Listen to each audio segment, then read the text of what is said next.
And welcome back again. Yours truly, Anthony Parker Alexander of Keeping It Honest. Well, on this program, you know what we try to do? We try to give you both sides of the story, try to give you left side, try to give you the right side. We are really fair and balanced before there is fair and balanced.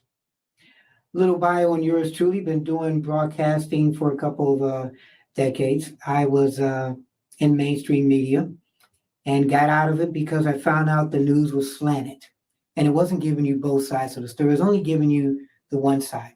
So once I got into streaming, I found out that there are news out there that we can give out to people. And I kind of call this like a cliff notes. We give you the information, and what you need to do is check it out. Don't believe everything we all say. Because a lot of people, they don't trust journalists, they don't trust politicians, they don't trust pastors. So what I say is, after you hear what they have to say, then you go and check it out. So speaking of checking it out, if you want to get in contact with yours truly, it's parkerman2011 at gmail.com, parkerman2011 at gmail.com. You can also text me, 216-702-3718, 216-702-3718.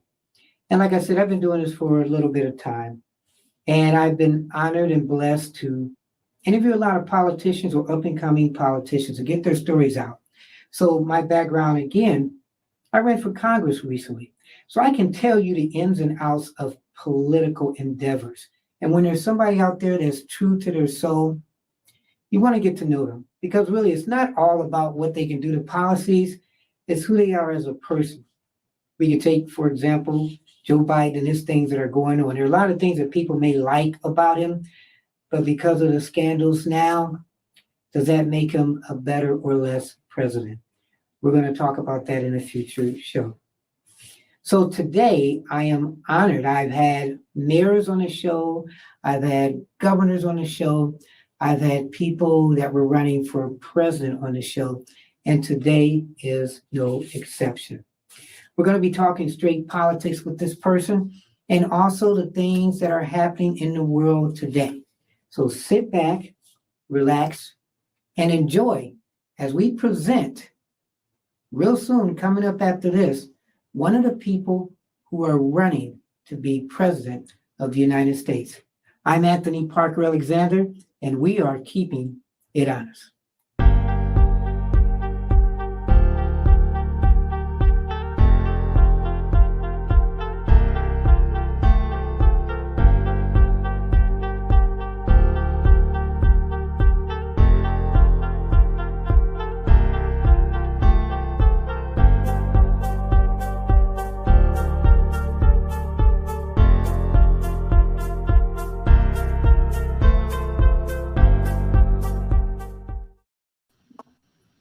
And welcome back again. Yours truly, Anthony Parker Alexander of Keeping It Honest. And I tell you, with that little break, you don't know how quick I'm rushing to set this up. So I am honored again. This person has at least, from what I gather here, 23 policies that she feels that she can improve on to make this a better country. We're going to talk about some of those. So I welcome to the program today from the Unicorn Party, presidential candidate of the United States of America, Ms. Jasmine Sherman. Welcome to the program. Thank you so much for having me. I do need to let you know I use they, them pronouns. Okay. I But noticed I that on am, your website because I was trying to understand that at first. I'm thinking, well, is she talking in the third person? Is she, so why do you do that? so I'm a non-binary individual. I do not identify as a woman. I do not identify as a man. And because I don't agree with the gender I was assigned at birth, that puts me in the trans community as a non-binary person. So they and them work better for me. Okay, and when did you decide to go that way or that route? I've been gay pretty much my whole life. Mhm. The finding the language to use for it, I think it happened maybe 4 or 5 years ago. Okay, Mhm. okay. And was that because society was more acceptable or? I think I actually had time to worry about who I was and my identity and what made me happy. Um, as I was being more open socially about who I was, it was just easier to be truthful, more truthful to myself. And then how Never was felt. it? I'm How sorry. Go ahead. how how was it? Or how is it being an African American out here? I'm not gonna lie. It's as hard as it is for everything else, right? I've Mhm. only got an additional layer of complexity, right? Because I'm still femme presenting, and we know how America treats people who look like Black women. Okay, and then I So, got to ask you then, is it harder where you're getting, I don't know, opposition from Black people or society as a so whole? I'm, so I will be candid, right? Because I'm not really that poor, right? So I'm only Mhm, surrounded by people. Like there's a certain level of privilege when you have some financial stability. I'm not like grocery shopping. I'm not really mixing in with real every other people that might not be as conducive to the way I want to live. Like that's a special privilege. mhm. And even on the road, right, there's still someone that like there are still people that like help me in my everyday because I'm campaigning. So I don't have the same struggles that your average trans person has, right? The average life expectancy for a trans woman is 35, Wow, right? now I was And 35. 35. Yeah, And so that's part of the reason like my platform is so important, because we have individuals in our society that are not making it past 35, and that's not okay. and this is because of society's acceptance. Some of it's because society's lack of acceptance, right? Mhm. But people who people who like let's just keep it before we go back to the trans community. People who don't like, you could be a heterosexual male, right? Right. White heterosexual male, but if you do something a little too different, even you are ostracized, right? Even you are critiqued, right? So if it's hard for white men to just be a white man, it gets even more complicated as you add different layers of intersectionality onto it, right? So okay, now you're not a white man, you are Mhm, a poor Black person, right? mhm. Now you've got this poverty, you have the stigma, you have society. Then you've got poverty, you've got society, and now your environmental factors. Those are all interlaced, and they all play a part in how members of our society function. I am young, but in the 70s, there was a poem written by H. Rap Brown called Whitey on the Moon. His sister got bit by a rat, but Whitey's on the moon. There are so many additional layers to what we are all going through.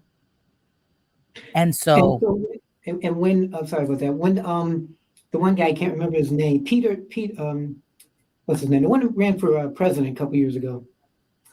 That was a Pete mayor. Buttigieg, Yeah. So Pete when Buttigieg. he was running, did that make you say a little bit? Okay, well, this guy, even though he's a white guy, he's running. He, No, so he has a terrible. So just because you gay doesn't mean you okay, right? He has a terrible Mhm. track record with marginalized people in his city. He had Okay. atrocious things happen where he handled what was going to happen to the African Americans that lived in his town, his city, Mhm. poorly. So no, once I reviewed his record, it wasn't something for me to align myself with. Okay. Okay. And so Yeah. now, what made you want to run? So I live in Charlotte, North Carolina, and I provide housing for 28% of the population. So difference of, let me just not just housing, but if you have Mhm. an issue in Charlotte, North Carolina, my organization is assisting with it. No questions asked. If we can help you, we do. And so a while back, I tried to buy the old jail, and then I tried to Mhm. buy an old school, and I was told by my city council, my county commissioners, and finally the governor that they have no interest in providing housing for people permanently, especially when developers could come in and they could charge them an exorbitant rate for that land. Right. And so that was one problem with it. Then Kyle Rittenhouse crossed state lines and got away with harming people with a firearm. So that also started to make me think. And the last icing on the cake was my grandmother on August 22nd, that's my birthday, had a Mhm. seizure. And because of COVID, she could not get access to a hospital bed. And so you can imagine somebody in their Mhm. 70s who doesn't have access to a hospital bed during COVID when they're having a seizure. I just knew at that time it was time for me to do something. And that brought me here because I couldn't be the only person. And again, I have a lot, I have a lot of privilege. I have a Mhm. little bit of money, right? And so if I'm being impacted negatively, if I'm struggling, imagine the people that are around me. If I have affluence enough to provide a nursing aid for my grandmother and she still cannot be comforted at her time of need, then why are we doing this? Why are we here? And so that was when I decided November 20th, 2021, that I was going to run for president and I was going to provide everyone within our borders housing, healthcare, and education and some financial security because there's no reason we are living like this. And I apologize. I got all upset on your program. It's okay. It's okay. That was not my intention. Um, So when you decided to run, and president's a big deal. So it is. I run for council, and I ran for Congress. And when I ran for Congress, I'm going door to door because you know how it is. You got to get petitions, and Signatures, people are yeah. like, Congress. I said, look, I know it's a big deal, Congress, but it all depends on what you as a person represent to your community. You can be a Correct. congressman and still take care of your community. You've got city council, mayors, that don't take care of their community. So when something hits you personal, where you say, wow, if they're not taking care of me or helping that other person, why are they in office?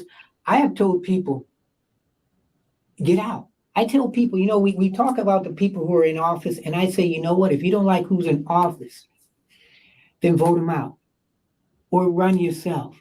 And I have found out, like with you. So is this the first time you've ever run for office?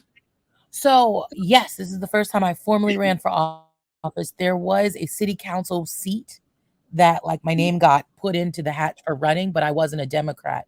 So they were only electing Democrats. So that didn't Okay. happen. And I want to be clear, the leap to run for president is because I've watched people fold into city council. I've watched people fold into Congress. I've watched people fold into the Senate and get caught up in the soup, get Mhm. caught up in the day to day of, well, this is how we do it as a congressperson. I don't want to negotiate with terrorists, and our Mhm. government is holding all of us hostage. And that is exactly how I feel. I want to be clear.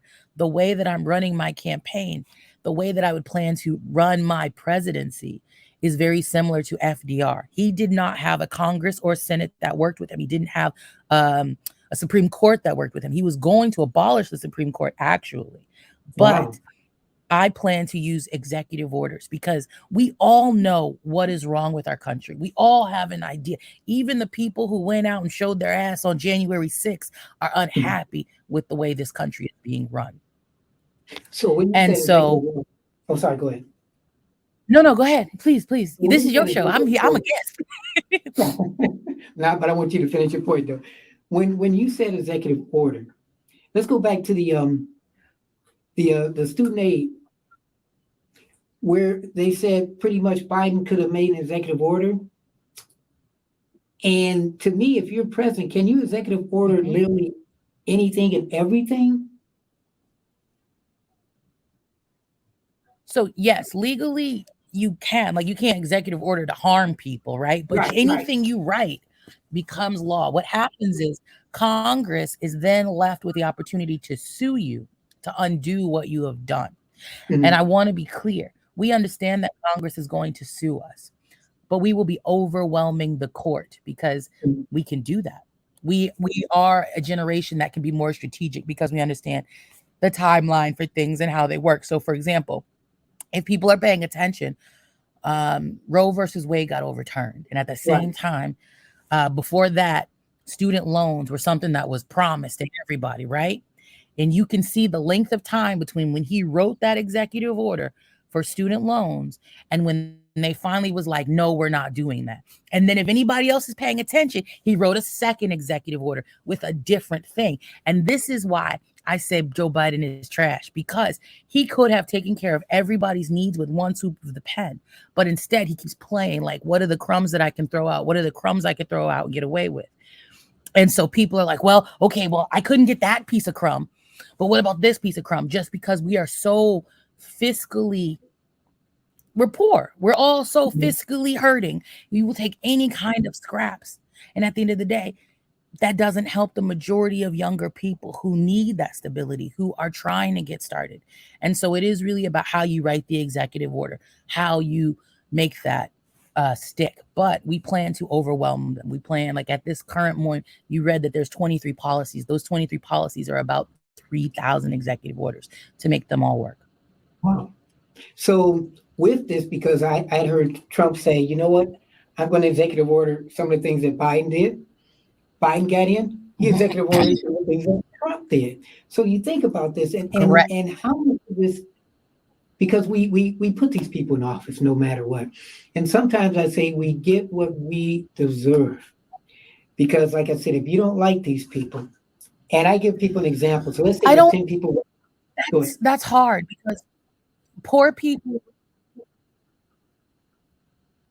No, I was just gonna say that's hard because poor people don't have the same access to vote, right? Poor people don't have the Right. same education to know the validity of voting. Most people think, and this is even with affluent people, they think that voting is once every 4 years. They're not Right. participating in midterms. They're not participating in their local, and that is by design, right? Like people don't know that it's important, or people can't weigh the importance of I'm going to go stand in line to vote for somebody that's not going to help me put food on the table, Right. that's not going to help keep my family safe, right? Like, so it's not that, it's that the deck is really high and it needs to be worth it.